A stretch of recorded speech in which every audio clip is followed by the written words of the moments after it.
Bonjour, j'espère que vous allez bien.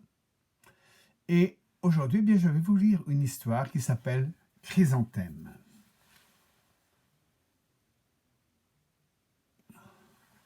Alors, comme d'habitude, au son de la clochette, on se tait, on ouvre grand ses oreilles et pour faire plus attention, eh bien, on peut même fermer les yeux. Attention, ça va être à vous. Chrysanthème, une histoire de Kevin Hanks.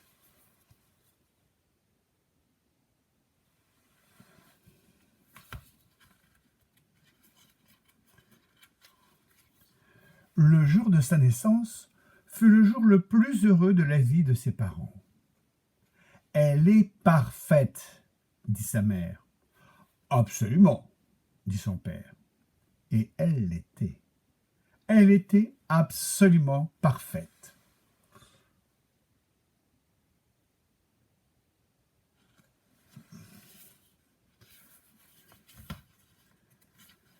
Son prénom devra être comme elle, dit sa mère. Oh, son prénom devra être absolument parfait, dit son père. Et il l'était.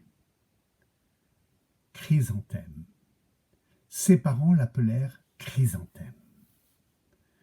Chrysanthème grandit, grandit, grandit, et lorsqu'elle fut en âge d'apprécier son prénom, Chrysanthème l'adora.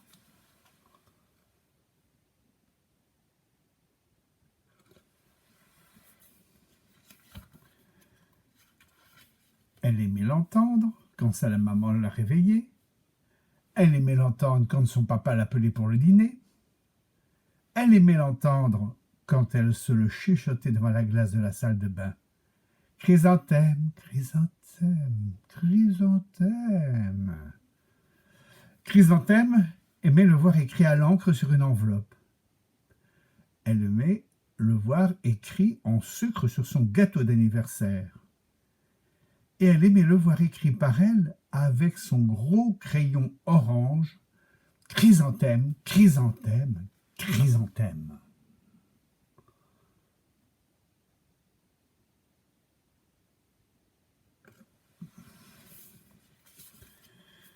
Chrysanthème trouvait que son prénom était absolument parfait. Puis, elle commença à aller à l'école. Le premier jour, Chrysanthème mit sa robe la plus gaie et son sourire le plus éclatant. Elle s'y rendit en courant. « Youpi !» dit Chrysanthème, « l'école !» Mais lorsque Madame Vic fit l'appel, tout le monde rigola en entendant le prénom de Chrysanthème.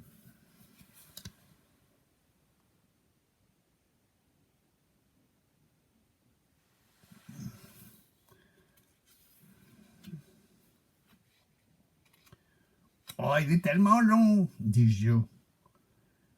Bon, il a à peine sur son badge, dit Rita en montrant le Chrysanthème du doigt. J'ai le même prénom que ma grand-mère, dit Victoria. Et toi, tu as le même prénom qu'une fleur. Chrysanthème se fana. Elle ne trouvait plus que son prénom était absolument parfait. Elle le trouvait absolument affreux. Les choses ne s'améliorent pas dans le courant de la journée. Au moment de la sieste, Victoria leva la main et informa Madame Vic qu'il y avait 12 lettres dans le prénom de Chrysanthème. Presque la moitié du nombre de lettres de l'alphabet tout entier, expliqua Victoria. Nous te remercions pour cette information, Victoria, dit Madame Vic. Tu peux te reposer maintenant.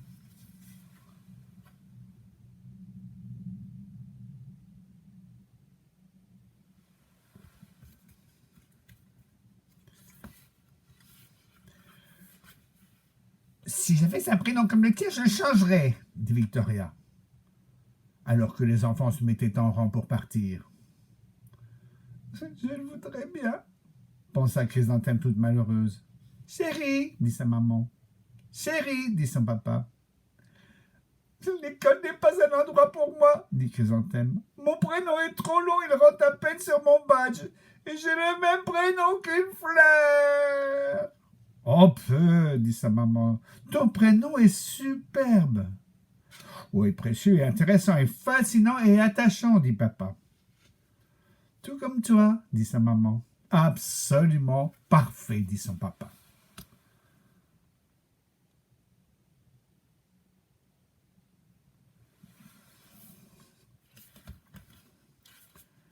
Chrysanthème se sentit nettement mieux après son dîner préféré. Des coquillettes au fromage et au ketchup. Et il serait rempli de câlins, de bisous et de jeux en famille. Cette nuit-là, Chrysanthème rêva qu'elle s'appelait Jeanne. Et ce fut un rêve extrêmement agréable.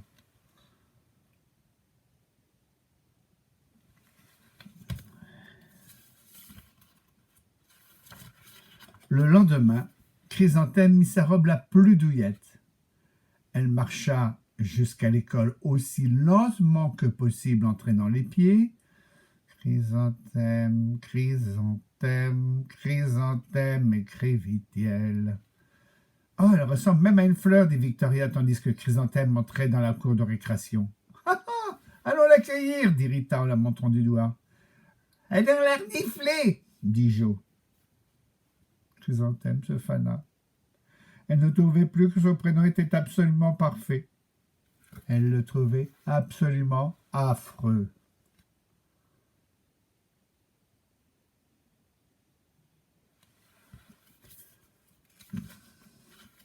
Les choses ne s'améliorent pas.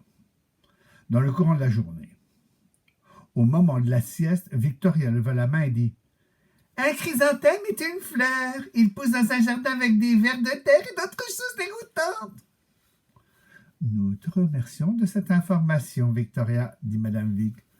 Tu peux te reposer maintenant.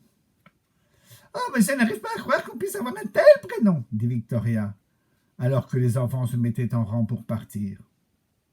Moi non plus, pensa Chrysanthème toute malheureuse.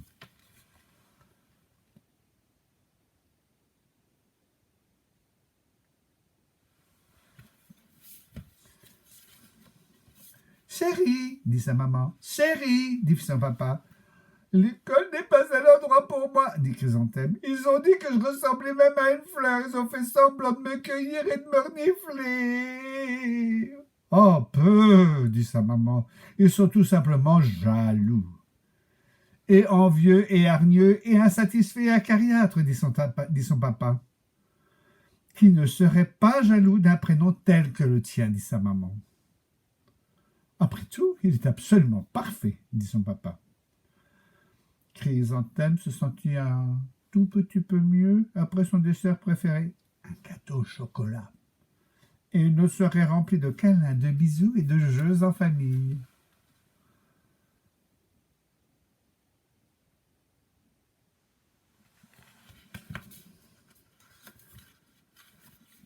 Cette nuit-là, Chrysanthème rêva qu'elle était réellement un chrysanthème.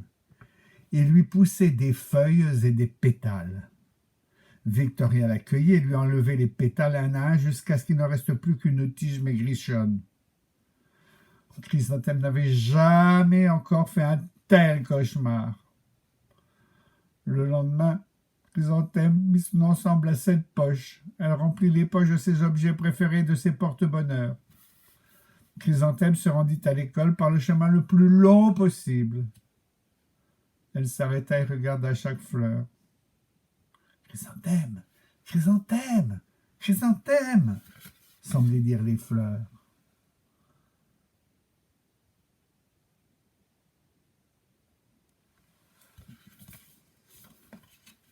Ce matin-là, les enfants furent présentés à Madame Scintillante, le professeur de musique. Elle avait une voix de rêve. D'ailleurs, toute sa personne semblait sortir d'un rêve. Les enfants restèrent sans voix. Ils trouvèrent que Madame Scintillante était une merveille indescriptible. Ils firent tout ce qu'ils purent pour faire bonne impression. Madame Scintillante fit chanter des gammes aux enfants, puis elle leur donna des rôles dans le spectacle musical de la classe, et Victoria fut choisie pour interpréter la coquette reine fée. Rita fut choisie pour interpréter la fluette princesse Papillon. Jo fut choisi pour interpréter le messager de la reine. Et Chrysanthème fut choisi pour interpréter une marguerite.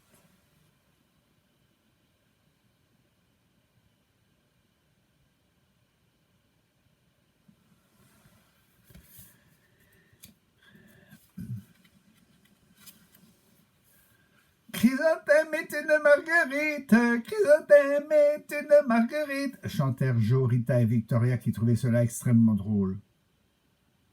Chrysanthème se fana. Elle ne trouvait plus que son prénom était absolument parfait. Elle le trouvait absolument affreux.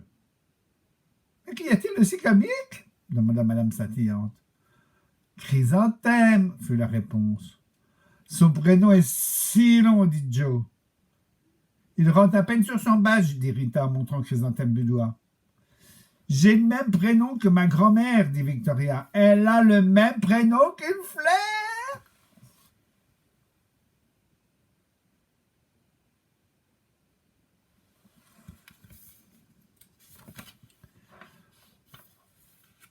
Mon prénom est long, dit Madame Saint-Hyacinthe. Ah bon, dit Jo. Mon prénom rentrerait à peine sur un badge, dit Madame Saint-Hyacinthe. Ah bon, dit Rita en la montrant du doigt.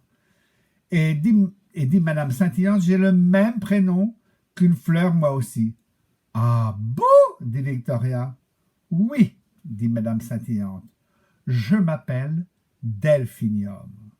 Delphinium Saint-Hyacinthe. Et si mon bébé est une fille, je pense que je l'appellerai Chrysanthème. Je trouve ce prénom absolument parfait. Chrysanthème n'en croyait pas ses oreilles. Elle rougit, elle rayonna, elle fleurit. Chrysanthème, Chrysanthème, Chrysanthème!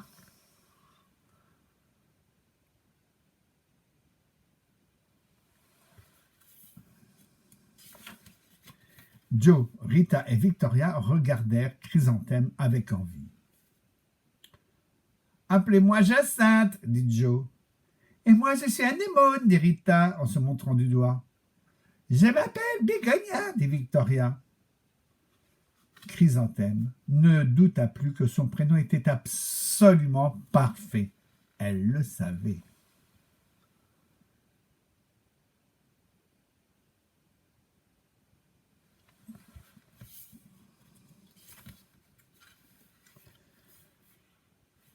Dans l'ensemble, le spectacle musical de la classe fut un grand succès.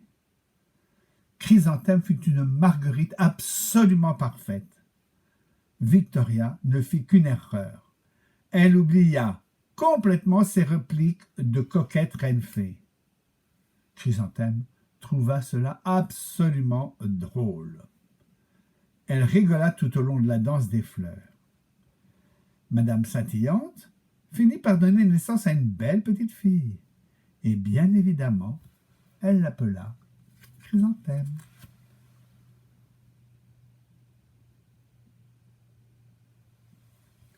Voilà, notre histoire est finie pour aujourd'hui. Après le coup de la sonnette, vous allez pouvoir vaquer à vos occupations. Voilà. J'espère que vous allez passer une bonne semaine. Je vous souhaite plein de bonheur. Prenez bien soin de vous et de tous ceux que vous aimez. Au revoir. À bientôt.